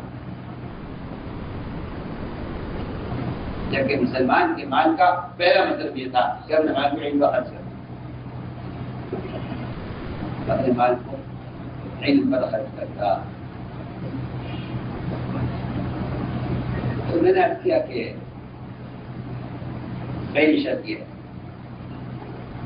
کہ اس کے بدن کا خون مشتبہ مال سے پاک ہونا چاہیے، امام بخاری رحمۃ اللہ علیہ کو ان کے والد نے 25,000 درہم یہ کہہ کر دیے تھے کہ دیکھو یہ بالکل صاف ستھرا مال ہے، اس کو تم علم پر خرچ کرنا، یعنی اپنی ضرورت خود پوری کرنا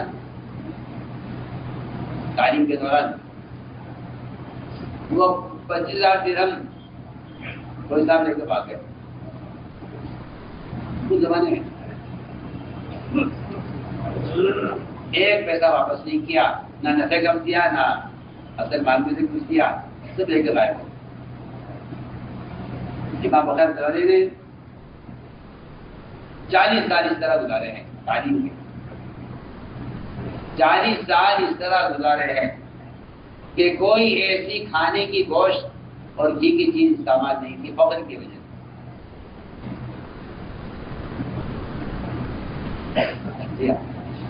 فقر کی وجہ سے کوئی ایسی چیز استعمال نہیں کی، گوشت کہا جائے، گھی کہا جائے، کبھی کبھی روٹی مل جاتی تھی وہ کھا جایا کرتے تھے، کبھی چند دانے بادام کے مل جاتے وہ کھا جایا کرتے تھے، لیکن 40 سال اس طرح گزرے ہیں کہ سالن کی کوئی قسم استعمال نہیں کی۔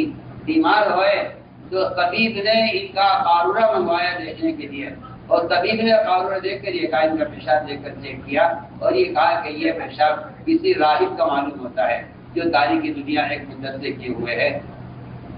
اللہ اکبر، دنیا کو چھوڑے ہوئے ایک مدت سے یہ پیشاب کسی راہب کا معلوم ہوتا ہے۔ یہ اس نے ان کا پیشاب دیکھ کر کے جیسا کہ وہ آدمی ہے کہ جو ایک مدت سے دنیا کی نعمتیں چھوڑے ہوئے ہیں کھانے پینے کی، یہ اس کا پیشاب معلوم ہوتا ہے۔ یہ طبیب نے ان کا پیشاب دیکھ کر یہ کہا۔ جی ہاں،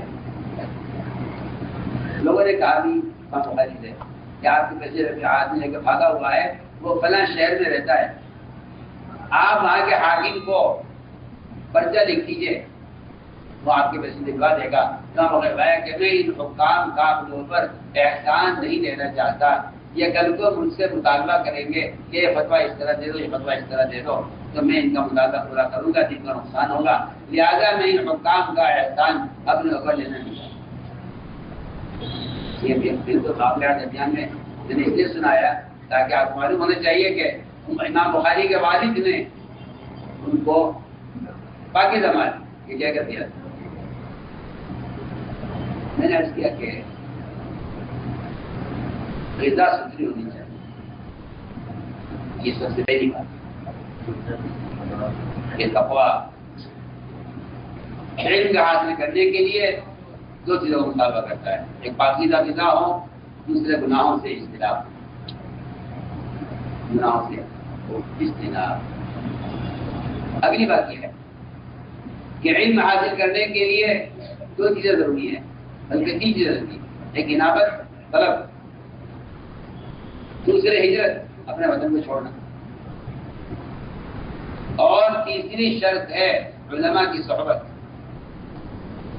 اب تو گندے موبائلوں کی صحبت ملی ہے لوگوں کو، اپنی حماقت اور بیوقوفی سے، اپنی حماقت اور بیوقوفی سے گندے آلات کی صحبت ملی ہے علم حاصل کرنے کے لیے۔ سوچیے سے میں کیا بول رہا ہوں۔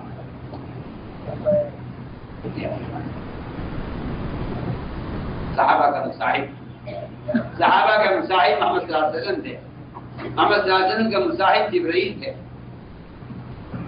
ان سے بھی کیا کہہ رہا ہوں، اس زمانے میں لوگوں کی علم حاصل کرنے کا مصاحب وہ یہ گندا موبائل ہے جس کی صحبت سے لوگ علم حاصل کرنا چاہتے ہیں۔ اس باطل آلات کی صحبت ہے مسلمانوں کو علم حاصل کرنے کے لیے۔ اسی میں فلم دیکھیے، اسی میں علم دیکھیے، اور جی ہاں اور دلائل پیش کیجیے اور لڑیے اس پر کہ کیوں آپ اس کا انکار کر رہے ہیں۔ جی ہاں، ایسے آدمی کو آپ کہیں گے ان میں تفرد ہے، ان کا تشدد ہے۔ جی ہاں، آپ کو تو پتہ ہی نہیں ہے کہ آپ کس گمراہی کے گڑھے میں اور کن گناہوں میں مبتلا ہو کر آپ علم حاصل کر رہے ہیں، آپ کو اس کا احساس ہی نہیں ہے۔ سوچیے، اور آپ اسی رہے اس پر کہ نہیں بھائی یہ بھی طریقہ ہے، وہ بھی طریقہ ہے۔ جی ہاں، میں نے عرض کیا کہ انابت ہجرت، صحبت، یہ تین چیزیں تھیں جن کو آلات اور نشر و اشاعت کے ذرائع نے ختم کیا۔ آلات، نشر و اشاعت کے ذرائع نے علم کے حاصل کرنے کی تین شرائط کو بالکل مفقود کر دیا، ختم کر دیا۔ ہجرت، انابت، صحبت۔ اب ان کی قدر نہیں ہے، کیوں؟ پہلے علم مشکل سے لیا جاتا ہے۔ میں اپنے مثال کیا کرتا ہوں کہ کوئی آدمی اگر دور سے جا کر کسی بالٹی میں یا کسی ڈبے میں پانی بھر کر لائے اپنے گاؤں میں، جہاں ہمیشہ پانی نہیں ہوتا ہے، جہاں پانی کی سپلائی نہیں ہوتی، وہاں جاتے لوگ، سرکاری گاڑی آتی ہے پانی کی، اس سے پانی بھر کر لاتے ہیں، وہ اس کو کتنی قدر سے کس طرح ضرورت میں استعمال کرتے ہیں۔ اگر آپ کے گھر میں ٹنکی لگی ہوئی پانی کی تو آپ کو کوئی پرواہ نہیں پانی کتنا بہ رہا ہے، تو جو چیز مشقت سے لائی جاتی ہے اس کی قدر ہوتی ہے۔ اب علم کے لیے مشقت ختم ہو گئی ہے، بلکہ میں کہتا ہوں کہ استغنا پیدا ہو گیا ہے۔ جس چیز کی کثرت اور سہولت ہو جاتی ہے اس سے استغنا پیدا ہوتا ہے۔ جس چیز کی قلت اور اس کا حاصل کرنے میں دشواری پیش آتی ہے اس چیز کی آدمی قدر کرتا ہے۔ انسان کی فطرت ہے، مزاج انسان ہے۔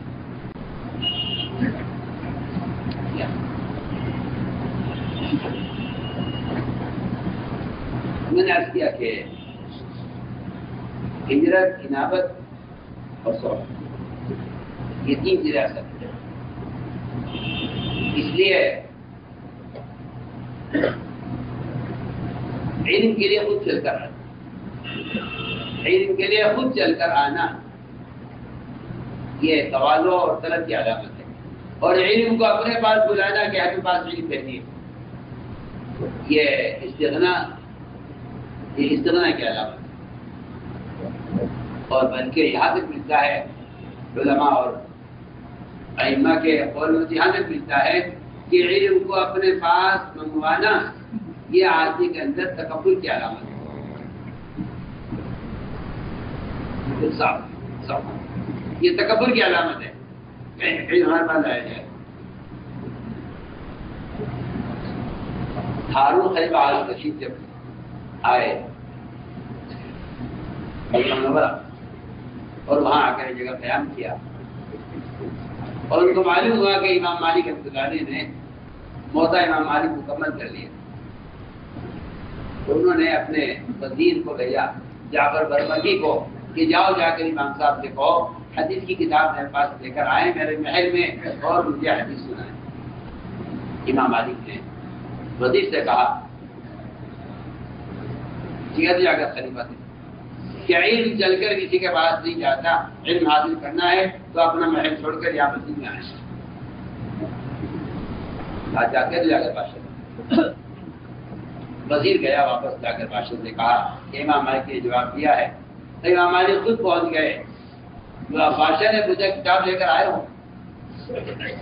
کتاب لے کر آئے ہو مجھے حدیث سنانے کے لیے؟ امام مالک نے فرمایا کہ تمہیں شرم نہیں آتی؟ جو علم 50,000 سال کی مسافت سے جبریل لے کر آئے ہیں، تم یہاں بیٹھ کر کے میرے پاس آیا جائے تم سے دیکھ کے 2 قدم چل کر مسجد میں آ جاؤ۔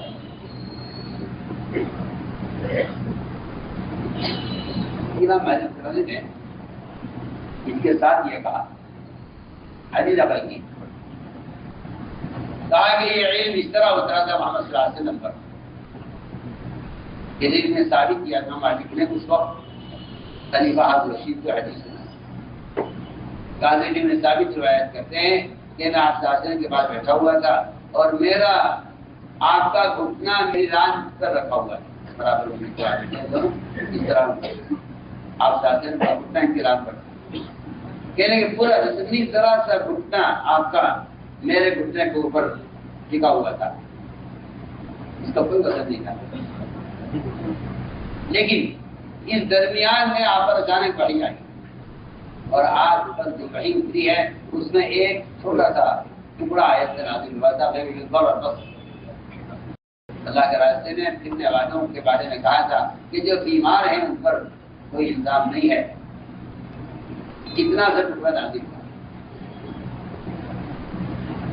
آیا کہ اس ٹکڑے کا اتنا بوجھ تھا وحی کا، اتنا بوجھ تھا وحی کا، کہتے ہیں کہ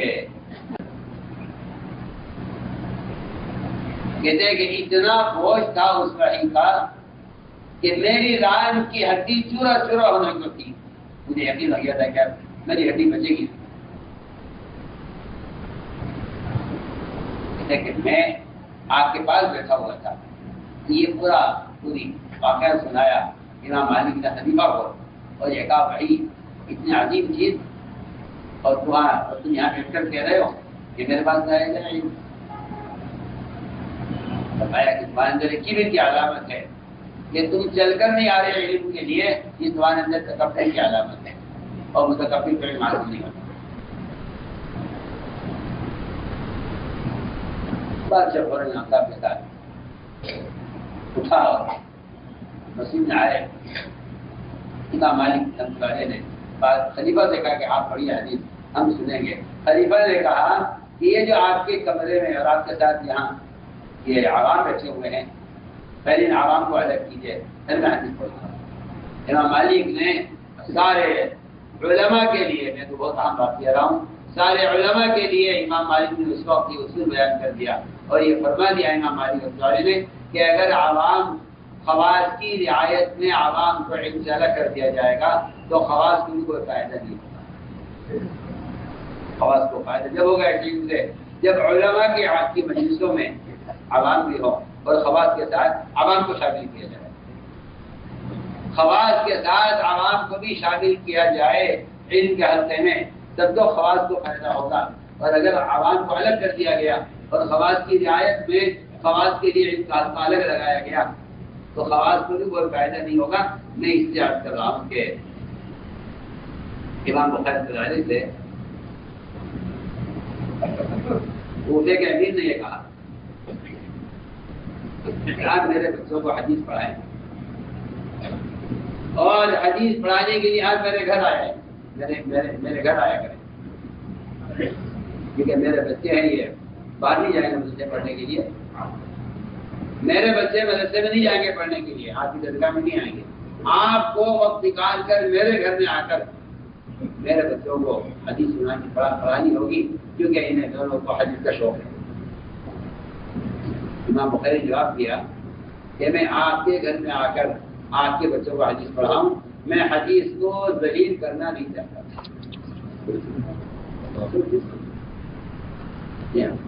موبائل پر حدیث نشر کرنے والے ذرا سوچیں، مجھے تو کوئی تکلف کرنے میں نہیں، آپ کو تو ان عادات کے چھوڑنے میں تکلف ہے، مجھے اس کے خلاف ہونے میں کوئی تکلف نہیں۔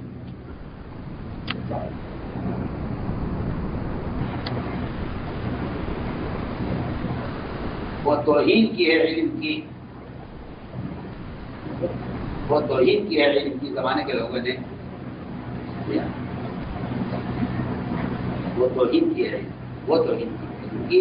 میں کہہ رہا ہوں کہ امام بخاری رحمۃ اللہ علیہ نے بادشاہ کے گھر میں جا کر اس کے شہزادوں کو علم سکھلانے سے یہ کہہ کے انکار کیا کہ میں حدیث کو ذلیل کرنا نہیں چاہتا۔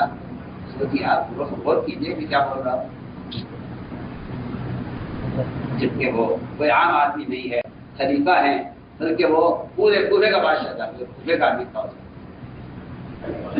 یعنی خالد آپ نے کہا انہیں علم سیکھنا ہے، یہ گھر چھوڑ کر یہاں آئے مدرسے۔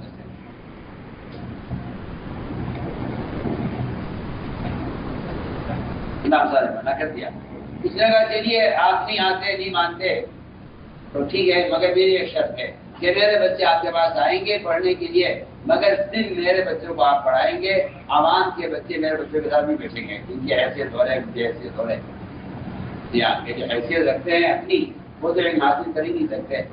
امام صاحب نے فرمایا کہ میرے یہاں یہ نہیں ہوگا کہ میں آپ کے بچوں کو پڑھاؤں گا، میرے یہاں وزیر کا بیٹا فقیر کا بیٹا دونوں برابر ہے۔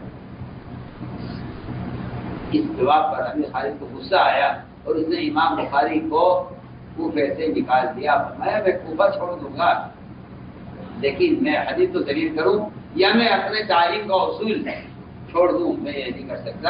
اس نے ان کو وہاں سے نکال دیا، امام بخاری وہاں سے نکل گئے۔ لیکن اس بات پر راضی نہیں ہوئے کہ میں آپ کے گھر میں آ کر بچوں کو پڑھاؤں، اس بات پہ بھی راضی نہیں ہوئے کہ میں صرف آپ کے بچوں کو الگ پڑھاؤں، کہ نہیں ادھر یہاں فقیر کا وزیر کا بچہ تو نہ بناؤں۔ میں تو آپ کی مثال دے رہا تھا کہ علماء عمرہ کے دروازوں سے اور علماء بادشاہوں کے ایوانوں سے کس طرح کتراتے تھے، بچتے تھے۔ اللہ اکبر۔ آپ ہمارے عائشہ امیروں سے مالداروں سے بچ کر رہنا، عائشہ کا علم پڑا گیا تھا۔ کبار صحابہ آپ کی وفات کے بعد مشکل مسائل میں حضرت عائشہ سے آ کر سوال کرتے تھے، کیا وجہ کیا وجہ؟ اللہ حضرت عائشہ فرماتی ہے کہ آپ گھر میں آپ سے استفادہ کرتی، جہاں آپ مسجد میں نکلی کرتے تھے میرا سر پھر چوکھٹ پر ہوتا تھا دروازے کی، کیا مچھلی کیا فرما رہے ہیں؟ آپ نے میں عائشہ سے کہ عائشہ مالداروں سے بچ کر رہنا،